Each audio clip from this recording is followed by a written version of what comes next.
This is Chris, a Riverbud Game Pal at my uncle's game barn.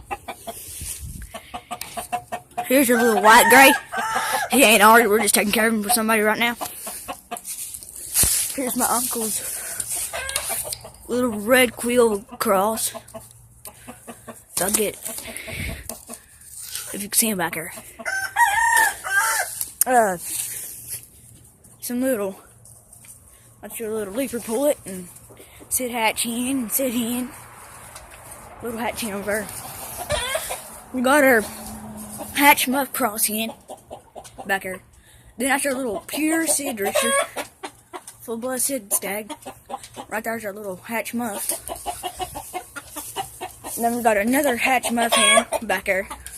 And then we got a pure white Spritz Butcher cock. Right there's a little hatching going on across the field there.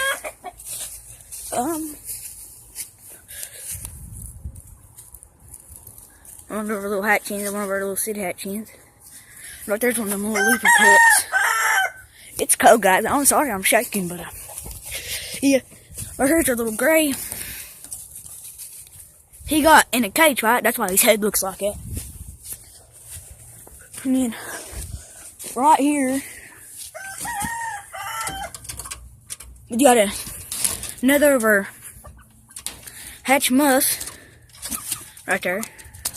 The dark one's the hatch muff cross, and the other one's pure hatch.